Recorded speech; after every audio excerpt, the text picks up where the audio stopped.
Assalamualaikum warahmatullahi wabarakatuh, Kang Bro. Ketemu dengan Iwan beneran lagi, Cak. Kang Mas, IWB tahu pasti sampean menunggu seperti apa sih hasil race sprint kemarin di Silverstone. Bagaimana kita lihat Alex Marquez yang very strong dan juga Marc Marquez yang sempat menekan di 0,2 detik. Bahkan kita lihat Marc sempat overtake Alex, akan tetapi ujung-ujungnya kita lihat mereka GP25 ya khususnya memang kedodoran. Dan teman-teman semuanya, Peko. Sekali lagi kita ngomong tentang Peko again and again. Akhirnya Peko seperti mendapatkan validasi bahwa GP25 memang bermasalah. Ini adalah kritikan keras Peko buat Ducati yang dikatakan memang betul-betul problem. Dan kelihatan sekali bagaimana kita lihat Peko yang akhirnya harus puas dengan posisi ke-6 dari sebelumnya di front grid. Jadi itu adalah sesuatu yang kita akan fokusin, Cak. Dan teman-teman, memang jika kita membedah tentang Silverstone, semuanya pasti setuju bahwa Alex Marquez memang sangat kencang, Cak. Jadi Marc mengatakan Alex is super fast. Bukan hanya very fast, tapi super fast. Jadi kata Marc Marquez, Alex Marquez memiliki kecepatan yang sulit dijabanin pada saat belok ke kanan. Dan itu memang kelemahan Marc, Cak. Jadi teman-teman semuanya, jika kita lihat kemarin bagaimana untuk balapan di Silverstone, maka bisa kita perhatikan. Pertama adalah Fabio. Kita fokus pada Fabio Quartararo yang luar biasa Yamaha melakukan time attacking dan memecahkan record all time record di Silverstone. Untuk pertama kalinya pembalap mampu menembus tembok di 157 kecil. Jadi itu adalah sebuah fakta yang memang luar biasa, teman-teman semuanya. Itu adalah sebuah record yang mengalahkan record yang ditorehkan oleh Alex Espargaro. Akan tetapi, Cak, kenapa? What happened ayak naon dengan Fabio Quartararo? Kenapa kok makin lama makin kedodoran, Cak? Jadi teman-teman semuanya, kita akan bahas itu satu persatu. Nah, yang pertama kita fokus pada Fabio, Kang Mas. Jadi teman-teman, Fabio memang sangat kencang. Akan tetapi Fabio merasa motornya ada yang berbeda dibandingkan dengan di pagi hari. Secara speed untuk Fabio semakin kedodoran dan juga kurang kencang. Memang, Cak, Fabio mengatakan secara feeling motornya berbeda dibandingkan dengan di pagi hari. Jadi kemarin secara suhu dipastikan ternyata lebih dingin dibandingkan dengan sebelumnya. Dan itu membuat settingan-settingan motor berubah. Dan itu juga membuat ternyata gejala chattering atau getaran pada ban belakang Yamaha M1 itu terasa. Jadi itu yang membuat akselerasi kurang, ya gripnya kurang, kemudian chatter atau getaran pada swing arm yang baru, ya kita lihat saja kemarin kan Yamaha memang membawa aero baru, aero yang lebih melengkung, Cak. Jadi aeronya berbeda, Kang Mas, ya. Sebagai informasi buat semuanya, kemarin Yamaha membawa new aero. Aero yang potensial sekali, sebab informasi yang kita dapatkan dari para pembalap Yamaha, ternyata dengan aero terbaru ini membuat agility atau kelincahan motor meningkat. Jadi pada saat turning atau berbelok, pada saat mengambil tikungan itu lebih gampang. Akan tetapi ternyata dengan horsepower besar dan dengan rombakan aero, tidak menyelesaikan masalah pada saat kemarin di Silverstone yang dikatakan oleh Fabio memiliki karakter aspal yang sangat rakus pada ban. Jadi degradasinya sangat kuat. Dan itu membuat pengikisan ban lebih cepat dibandingkan dengan sebelumnya. Apalagi ternyata, Cak, informasi dari Fabio, Yamaha kemarin tidak mampu mempertahankan posisinya, baik Fabio dan juga Jack Miller, gara-gara ada chattering problem. Itu yang pertama, Cak. Nah, yang kedua adalah dengan Alex. Very strong, sangat kuat, dan informasi dari Marc, ternyata Alex sangat kencang pada saat ke kanan. Jadi belokan fast corner kanan, dan itu yang membuat Marc Marquez menyerah, Cak. Jadi Marquez memang merasa bahwa secara feeling motor pada saat belok ke kanan itu kedodoran. Itu kata Marquez. Akan tetapi, Cak, ini menarik ya, karena ternyata Peko sangat keras mengkritik Ducati. Dan Peko mengatakan dengan kejadian Marquez yang ternyata juga suffering pada saat the end of the lap, jadi akhir-akhir lap yang sempat nyodok Alex Marquez, akan tetapi kemudian kedodoran dan terpaut 3 detik dibandingkan dengan Alex. Ternyata konfirmasi Peko itu adalah validasi bahwa GP25 problem. Itu kata Peko. Akan tetapi, Cak, ternyata opini Peko dan Marquez berbeda, dan itulah yang akan kita bedah setelah ini. Tapi sebelum kita melangkah ke sana, perkenalkan IWB nyodorin ke semuanya tentang data, lap time, dan juga klasemen sementara setelah Silverstone Sprint setelah ini, Cak. Sama intip di sini, Cak. Nah, Kang Bro, inilah hasil sprint race di Silverstone kemarin yang bisa kita pastikan bahwa Alex Marquez menjadi kampion. Alex Marquez mampu menjalankan tugasnya dengan sangat baik dan memang Alex very fast, Cak. Jadi teman-teman semuanya, Alex Marquez mampu mengalahkan Marc Marquez dengan sangat meyakinkan, bahkan gapnya mencapai 3,5 detik. Alex menorehkan waktu dengan sangat baik, kemudian juga secara poin maka Alex Marquez bisa mendulang 12 poin. Jadi teman-teman, kemarin adalah kondisi dengan ground yang cukup dingin, Cak, mencapai 28 derajat Celcius, dan informasi yang kita dapatkan, Marc Marquez ternyata juga merasakan secara feeling motornya kurang maksimal. Dia merasa riding style-nya perlu dirubah, dan Marc Marquez mengisi posisi kedua, Cak, finishnya. Dan ketiga, Fabio Antonio melengkapi GP25, dan artinya memang GP24 saat ini masih menjadi motor favorit ya kalau kita lihat dengan performa Alex Marquez. Tapi teman-teman, hanya Alex yang kencang, artinya sebenarnya memang nggak mutlak GP24 adalah salah satu andil terbesar. Akan tetapi skill dari Alex juga menjadi penentu bagaimana kuatnya Alex kemarin di Silverstone. Nah, teman-teman semuanya, Silverstone juga menjadi salah satu sirkuit yang disukai Alex Marquez. Sejak 2023, Alex memang kuat sekali di sana, Cak. Nah, kemudian, Cak, keempat, Bezzecchi yang menjadi pelengkap Aprilia Racing meraih hasil positif dengan gap mencapai 5,6 detik, cukup close ya, jadi cukup dekat dibandingkan dengan Ducati. Artinya kecepatan dari Aprilia luar biasa. Dan Zarco, teman-teman semuanya, wow, ini luar biasa. Zarco menjadi pelengkap pabrikan non-Eropa, yakni Honda, di mana Zarco bisa bahkan overtake Pecco Bagnaia. Ini adalah sebuah fakta di mana akan menjadi tamparan buat Pecco, dan kita akan bahas nantinya, Cak. Sementara Pecco sendiri finish di posisi ke-6 dengan gap mencapai 7 detik dibandingkan dengan Alex Marquez. Ini adalah sebuah gap yang tentu sangat-sangat panjang, Cak, mengingat untuk sprint kemarin hanya 10 lap, dan artinya setiap lapnya Pecco tertinggal hampir 1 detik dibandingkan dengan Alex Marquez. Ini adalah sebuah PR yang sangat kuat, PR yang besar. Tentu hari ini Pecco harusnya akan bangkit, akan mencoba bangkit, Cak, maksudnya. Dan ketujuh adalah Fabio Quartararo yang ternyata problem, Cak. Problemnya apa kita akan bahas nanti. Dan 8, Pedro Acosta menjadi pelengkap The Best KTM kemarin, dan kemudian juga 9, Jack Miller yang sempat di depan akan tetapi kedodoran. Jadi teman-teman, apa masalah dari Yamaha? Ternyata Miller juga sama, Cak, merasakan problem yang sama dengan yang dirasakan Fabio. Kita akan bahas nantinya. Dan 10, Luca Marini top 10, tapi sayang sekali untuk sprint nggak dapat poin. Sementara Morbidelli ke-11, 12 Joan Mir, 13 Viñales, dan Aldeguer 14, 15 Bastianini, 16 Oliveira, 17 Espargaro, dan terakhir Chantra. Lalu Binder crash, Cak, jadi tidak bisa meneruskan balapan.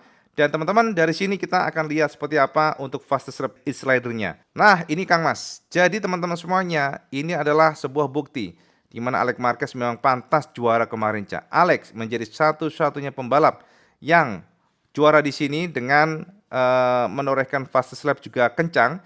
Jadi Alex Marquez menjadi kampiun dengan posisi pertama untuk fastest lap ridernya. Sementara kedua abangnya Kang Mas ya. Jadi Marc Marquez juga menjadi penegas bahwa sebenarnya Marc very fast, akan tetapi degradasi ban sangat cepat kemarin.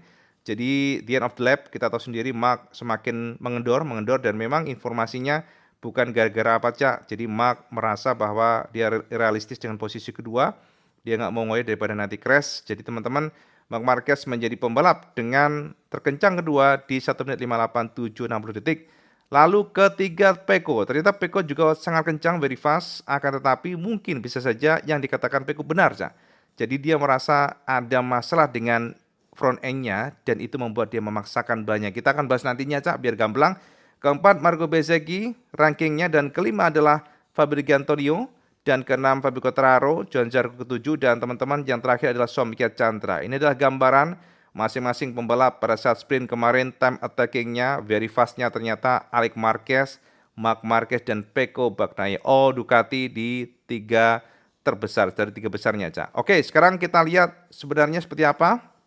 Nah, untuk top speednya Kang Mas, top speed selalu kita katakan KTM dengan mesin Aprilianya very fast dengan 337,5 km per jam. Ini sama, Cak, sebenarnya dari 1, 2 hingga ke 4.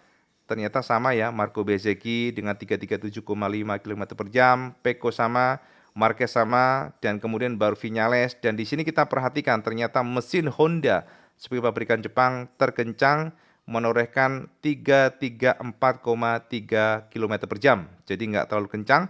Dan ternyata untuk engine Yamaha yang dikatakan sudah engine dengan horsepower additional, ternyata masih tetap yang paling buncit dengan 330,2 km per jam. Jadi memang plus minus, tapi tentunya Top speed is not everything, yang penting adalah balancing. Kita lihat seperti apa terakhirnya untuk klasemen sementara, Cak, setelah Alex Marquez juara. Angka poinnya, maka Marquez tetap kokoh dengan 180 poin, sementara Alex Marquez dengan posisi kedua dengan 161 poin atau terpaut 19 angka. Ketiga Pecco Bagnaia dengan 56 angka terpautnya atau total 124 poin. Morbidelli keempat dengan 85 poin, Fabrizio Antonio kelima, Zarco keenam, dan 7 Quartararo, Aldeguer 8, Acosta 9, Bezzecchi 10, Ogura 11, dan kemudian yang paling terakhir adalah kita di sini, Cak, Martin, Kang Mas ya. Jadi Martin kita akan bahas juga, ada tersiar kabar atau rumor sempat bahwa Martin akan hengkang dari Aprilia, akan tetapi dibantah keras oleh Aprilia, dan juga konfirmasi dari Honda, Cak. Kan ada kabar, Cak, katanya sih sudah ada ya deal-dealan dengan Honda, tapi Honda mengatakan secara tegas mereka tidak akan mengambil pembalap under kontrak brand lainnya. Jadi itu memang sebuah isu aja ya. Nanti kita akan bahas lah ya. Termasuk juga ada isu ternyata Pecco rumornya mempertimbangkan akan gabung dengan Yamaha. Kita bahas nanti pada video terpisah. Oke, teman-teman semuanya, konstruktor Ducati nomor 1 makin kokoh, Honda kedua. Ini surprise, ternyata Honda balik lagi kedua, dan KTM ketiga. Lalu keempat Yamaha, Aprilia kelima. Kemudian teman-teman untuk tim, Ducati Lenovo tetap kokoh dengan 304 poin, kemudian BK8 Gresini Racing dengan 209 poin kedua, Pertamina Enduro. Jadi semuanya Ducati di sini, Cak. Baru setelah itu Yamaha yang juga so good ya. Yamaha Monster Energy lewat Fabio kemarin yang sempat di depan, kemudian keempat sekarang ya, kemudian Red Bull, LCR Honda ke-6, Red Bull KTM ke-7, Trackhouse ke-8, 9 Aprilia, Honda HRC ternyata makin buncit dengan 10, Prima Pramac Racing Yamaha paling buncit pula dengan 25 poin. Jadi teman-teman, itulah informasi sekilas, data yang bisa Ibu share semuanya, dan tetap untuk posisi klasemen Marquez kokoh dengan 180 poin atau terpaut 19 angka dari Alex Marquez. Yang penting ini harus sabar nih Marc Marquez ya. Jangan sampai crash, sebab kalau crash akan sangat gampang sekali dia disalip lagi oleh Alex Marquez. Itu, Cak, sekilas informasi semuanya tentang data the best rider, the best fastest lap, termasuk juga klasemen sementara di sprint race Silverstone kemarin, Cak. Nah, jadi gitu ya, Cak ya. Sudah jelas, padang jinglang, terang benderang. Jadi saya bisa menyimpulkan bagaimana performa dari masing-masing pembalap, dan fix memang Alex Marquez is very fast. Nah, teman-teman, kita akan bahas mengenai Marquez dan juga Alex. Oke, sorry, Alex mungkin nggak perlu ya, karena Alex memang merasa confidence. Alex merasa dia happy bisa mengalahkan saudaranya, sebab berkat dia juga nih, Cak. Maka dominasi Marc Marquez di sprint race itu terpatahkan di Silverstone. Jadi nggak lagi juara terus. Nah, kemudian, Cak, untuk Marquez, teman-teman semuanya, kita akan bahas dulu mengenai Pecco deh. Jadi biar berurutan nih. Jadi kalau kita bahas mengenai Pecco, maka kita akan menemukan konfirmasi Pecco yang menyoroti sekali kinerja Ducati. Jadi Pecco memberikan penegasan bahwa walaupun dia sudah sempat bisa melakukan ya perbaikan-perbaikan secara riding style dan sebagainya, tapi ternyata dia merasa bahwa yang terjadi kemarin adalah sebuah bencana. Itu kata Pecco. Dia merasa bahkan pembalap lainnya pun menyalipnya seperti nggak ada dia nih, gara-gara saking mudahnya disalip. Dan teman-teman, apa sih yang terjadi dengan Pecco? Jadi ketika kita menggali pernyataan lengkap dari Pecco Bagnaia, ternyata Pecco memastikan bahwa yang terjadi pada motornya adalah sebuah kondisi yang terus terulang. GP25 dianggapnya tidak memberikan feedback positif pada ban depan. No feeling, front end-nya ini grogi, Cak. Jadi pada saat dia mencoba membelokkan motor, kata Pecco, ternyata sensasi dari ban depan itu sangat sulit untuk dibelokkan. Makanya pada saat kemarin ya di Silverstone Sprint, dia mencoba untuk mengkompensasi tersebut dengan melakukan gerakan seperti membelokkan ban belakangnya. Jadi no connection antara depan dan belakang nih ceritanya nih. Jadi nggak ada feeling sama sekali untuk depannya, tapi dia mencoba mengkompensasi dengan ban belakangnya, Cak. Jadi ibaratnya ya ditekuk lah untuk membelok, untuk berbelok intinya ya. Nah, itu yang menjadi biang problemnya. Jadi masalah yang terjadi adalah ketika dia melakukan itu, maka bannya akan cepat habis ban belakangnya maksudnya, dan itu akan membuat traksi ban belakang drop all the time. Jadi makin lama makin drop, dan itulah kenapa dia kecewa sekali. Dia merasa bahwa yang sudah dilakukan no choice, karena ban depannya tidak memberikan feeling positif, maka yang dilakukan oleh Pecco adalah mencoba mengkompensasi dengan ban belakang, akan tetapi dengan gerakan tersebut atau dengan manuver tersebut maka membuat kondisi ban belakangnya kritikal. Dan itulah teman-teman semuanya, jangan kaget ketika kita lihat Pada 3 laps to go, Pecco Bagnaia suffering. Pecco Bagnaia akhirnya tidak mampu berbuat banyak, disalip oleh Zarco Bezzecchi, dan itulah yang membuat dia marah. Nah teman-teman, ternyata Pecco juga memberikan penekanan dengan yang terjadi pada Mark. Dia mengklaim nih Cak, ceritanya nih Cak. Jadi dia mengklaim bahwa yang terjadi pada Mark adalah motornya. Itulah yang menjadi validasi dia, itulah yang menjadi penekanan atau semacam ya mengkritik lah Ducati ya. Jadi Ducati dikritik keras oleh Pecco. Sekarang nih, lo tahu nih istilahnya gitu ya. Nih lihat no, ternyata Marquez juga kesulitan tuh. Jadi bukan hanya gue nih. Demikian Cak, kasarannya Cak. Berikut kata Pecco yang kita terjemahkan dari MotoGP biar sahabat mendapatkan gambaran nih Cak. Apa sih yang dirasakan oleh Pecco dan seperti apa pernyataan Pecco? Berikut kata Pecco yang kita terjemahkan dari MotoGP. Para pembalap menyalipku seolah-olah aku tidak ada di sana. Aku start dengan baik. Aku memanfaatkan kesalahan Fabio Quartararo untuk menyalipnya. Dan kemudian aku mencoba mengikuti dua pembalap pertama Marquez. Dan setelah 4 putaran, ban belakangku benar-benar habis. Ini aneh. Bukan karena ban yang bermasalah, namun motorku yang sulit berbelok. Setiap kali aku mengerem dan memasuki tikungan, aku sulit berada di racing line yang benar. Jadi aku harus memaksa ban belakang agar motorku berbelok. Ini yang membuat ban cepat habis. Tidak ada solusi lain. Aku harus bertahan hingga putaran terakhir. Yang mengecewakan, para pembalap menyalipku seolah-olah aku tidak ada di sana. Sirkuit ini adalah salah satu yang terburuk dalam hal konsumsi ban. Jika kita tidak menyelesaikan masalah berbelok, akan sulit bagi kita menggunakan ban medium kompon di Grand Prix Minggu. Ini yang membuatku masih bingung untuk memilih antara ban soft atau medium saat race nanti. Dan ini juga untuk pertama kalinya di musim ini aku tidak dapat memahami apakah akan menggunakan ban depan lunak atau ban depan keras. Ini rumit. Kalian bisa lihat Mark tidak tampil seperti biasanya, padahal dia sangat bagus dan selalu mengatasi masalah. Dan ternyata sirkuit ini membuat hidupnya sulit. Sekarang kalian lihat data Alex Marquez. Dia melakukan apa yang aku lakukan tahun lalu dan dengan rasa pede yang sama. Sementara apa yang aku lakukan tidak bisa menyamai tahun lalu.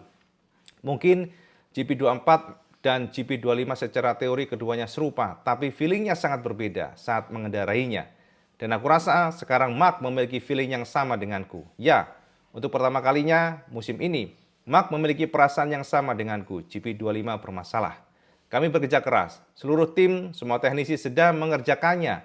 Ini adalah kegagalan semua orang jika kami tidak berhasil. Jadi kami mencoba untuk memecahkan setiap masalah. Aku selalu memberikan yang terbaik. Mereka juga memberikan yang terbaik. Kami mencoba menganalisis semuanya. Namun yang pasti, untuk pertama kalinya musim ini, Mark merasakan hal yang sama sepertiku. Mungkin ia lebih baik, karena ia mampu mengikuti Alex pada lebih banyak putaran. Baru pada putaran terakhir dia tertinggal. Tetapi ia kurang lebih merasakan hal yang sama. Jadi berada di arah yang sama akan sangat membantu untuk memahami apa yang kami lakukan. Seperti yang aku katakan, secara teknis mirip motor ini dengan tahun lalu. Namun detail-detail kecil membuatku tidak merasakan sensasi yang sama pada bagian ban depan. Seperti Ducati tahun 2021 hingga 2024. Ini pertama kalinya aku tidak bisa merasakan bagian depan. Jadi ini adalah masalah besar bagi gaya membalapku yang sedang aku coba sesuaikan dengan motor. Sayang, aku merusak ban, aku juga tidak menikmati balapan. Jadi ini tidak mudah. Harus ada solusi. Yes, itu Cak. Pernyataan lengkap dari Pecco Bagnaia yang menyoroti kinerja dari Ducati. Sekali lagi, fokusnya dia adalah Ducati. Problemnya adalah Ducati. Ducati, no front end, no feeling. Motor yang berbeda, different feeling, dan lain sebagainya. Artinya memang ada perbedaan secara feeling yang dirasakan Pecco. Nah, bahkan Pecco secara gamblang dan jelas mengatakan bahwa tuh Mark Marquez nih, itu juga masalahnya sama nih. Tuh kan, kedodoran kan. Jadi memang Cak Mark secara kecepatan dia semakin mengendor gara-gara memang Mark realistis. Jadi Mark nggak mau attacking, Mark merasakan bahwa kecepatan Alex Marquez nggak bisa dijabarin, khususnya dia mencoba mengkompensasi ke kiri. Tapi Alex Marquez selalu menjauh pada saat tikungan ke kanan. Jadi Cak, Alex memang very strong, sangat kuat di tikungan 7, 8, dan 9. Di saat itu Marquez memang ya kita rasakan, kita lihat maksudnya itu selalu mundur ke belakang pada saat ke kanan. Dan itu memang menjadi kelemahan Marquez. Mark mengakui bahwa untuk berbelok ke kanan itu adalah very strong weakness dari dia. Jadi itu pernyataan Mark Marquez. Yang menarik Kang Mas ya, pernyataan dari Pecco Bagnaia yang gamblang sekali mengkritik keras Ducati ternyata dibantah oleh Marquez. Cak. Ini begini. Jadi sama tahu sendiri ya, Pecco seolah-olah kan memang membela Marquez ya. Jadi tuh Marquez seperti itu gara-gara motornya, tapi ternyata Mark tidak, Cak. Mark justru dia memberikan konfirmasi ke media, ke semuanya, bahwa yang terjadi pada dia bukan gara-gara motornya, tapi adalah dirinya sendiri. Ini menarik, Cak. Jadi beda dengan Pecco yang memberikan penekanan problemnya adalah Ducati GP25, tapi Marquez mengatakan bahwa problemnya adalah dia. Karena dia nggak bisa merubah riding style-nya, karena dia nggak bisa atau nggak mampu untuk memecahkan masalahnya. Dan ini pernyataan lengkap Marquez yang membantah pernyataan Pecco, dan ini menarik untuk kita buka bersama semuanya. Berikut kata Marquez yang kita terjemahkan dari MotoGP. Hari ini adalah hari di mana aku memulai balapan dengan berpikir untuk tidak kehilangan gap terlalu banyak. Tidak untuk menang, namun hanya untuk kehilangan poin. Tidak untuk menang, namun hanya untuk tidak kehilangan poin terlalu banyak. Karena di sini aku kesulitan. Aku tidak tahu mengapa. Kami banyak mengubah motor sepanjang akhir pekan, tetapi kamu selalu memulai di satu titik. Kita melakukan sesuatu dan kemudian aku kembali ke titik yang sama, yakni aku kesulitan. Ketika kalian mencoba banyak setup dan kalian tidak merasa nyaman, itu berarti masalahnya ada pada dirimu sendiri, bukan pada motornya. Aku rasa ini adalah sesuatu yang disalahpahami oleh beberapa pembalap. Jadi ketika kamu mencoba 3-4 setup yang berbeda dan masalahnya masih ada, itu berarti kamu masalahnya, bukan motornya. Jadi hari ini aku perlu memperbaiki gaya membalapku. Akan menarik untuk memahami di mana posisi kami dengan ban belakang medium, karena pada hari Jumat dengan ban tersebut aku merasa sangat baik. Dan sejak kami menggunakan ban soft, saat itulah kami mulai kesulitan. Aku ingin memahami apa yang dapat kami lakukan dengan ban belakang medium. Semua pembalap besok pastinya akan menggunakan ban medium karena ban soft tidak mungkin digunakan saat balapan panjang. By the way, Alex memang lebih cepat di sini. Ia sudah menjadi yang tercepat sejak 2023. GP25 dan GP24 aku rasa sama saja, karena secara teknis sebenarnya kami mengendarai GP24. Jadi kami mengendarai motor yang sama persis dengan Alex. So, motor tidak ada masalah. Riding style Alex yang menjadikan dia kencang untuk masuk tikungan, dan itu membuat perbedaan. Dia sangat kuat di tikungan 7, 8, dan 9. Sementara aku kesulitan pada belokan kanan, dan itu menjadi titik lemahku sejak cedera. Aku kesulitan melibas tikungan kanan panjang, tetapi aku punya kelebihan lain, jadi mari kita manfaatkan itu. Yes, Kang Mas. Itu ya pernyataan lengkap Marc Marquez yang so different, sangat berbeda dibandingkan dengan pernyataan dari Pecco Bagnaia. Apapun itu Kang Mas, memang apa yang kita lihat pada Silverstone adalah sebuah pertunjukan real bahwa Alex Marquez sangat kencang. Alex memiliki pace yang luar biasa pada saat ke kanan khususnya. Jadi Marc Marquez memberikan penekanan bahwa Alex very strong pada 7, 8, dan 9. Sementara pada saat ke kiri, Mark bisa mengkompensasi. Maka teman-teman kalau saya melihat kemarin pada saat ke kiri, Mark selalu mendekati untuk Alex Marquez. Tapi ternyata pada saat ke kanan, sekali lagi selalu Alex Marquez kembali menjauh. Jadi fast corner, very fast corner atau very long ke kanan ya, tikungan, itu Marquez menyerah. Itu kata Mark. Tapi Mark memiliki kelebihan lain, yang mana kita lihat Mark memang very strong pada tikung ke kiri. Jadi apapun itu Kang Mas, perbedaan opini monggo saja. Walaupun ini cukup menarik ya, sebab kalau kita lihat memang karakter dari Pecco dan Mark berbeda. Pecco lebih fokus bahwa the problem is the bike, tapi kalau Mark mengatakan bahwa the problem is yourself, diri sendiri yang tidak mampu merubah riding style-nya. Tapi memang kalau kita lihat dari pernyataan masing-masing gak ada yang salah, Cak. Karena kenapa? Pecco mengatakan itu karena dia pengalaman di Ducati. Dia bisa merasakan perbedaan antara satu Ducati dengan Ducati lainnya. Kan dari dulu menggunakan Ducati, Cak. Jadi Pecco mengatakan bahwa 2021, 2024 very good untuk entry corner. Tapi untuk GP25 so weak, sangat lemah.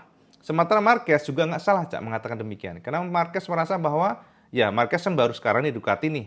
Dan dia merasa GP25 adalah best bike bagi dia. Mengingat dia kan menggunakan GP23 sebelumnya, Cak. Makanya jika Marquez mengatakan demikian, maka juga nggak salah. Sebab dia merasa bahwa ini motor sudah luar biasa, tinggal aku adaptasi. Dan itulah kelebihan Marquez yang memiliki pengalaman dengan Honda yang sangat liar saat itu, RCV. Sangat sulit untuk dikendari bahkan dengan pembalap lainnya. Tapi dengan Marquez selalu bagus. Makanya Marquez menggunakan GP25 itu adalah sebuah fakta atau sebuah sodoran yang memang bagi Marquez sendiri ini luar biasa, tinggal bagaimana aku bisa adaptasi. Itu kata Marquez, Cak. Jadi Kita tidak akan menyalahkan atau tidak mencari siapa yang benar, tapi siapa yang benar atau salah. Tapi yang pasti memang Peko memiliki opini sendiri, Marquez memiliki opini sendiri. Tinggal bagaimana kita lihat seperti apa masing-masing masing-masing pembalap maksudnya solving the problem. Nah, teman-teman, untuk Fabio dan juga Yamaha saat ini bisa kita pastikan very fast untuk last sector.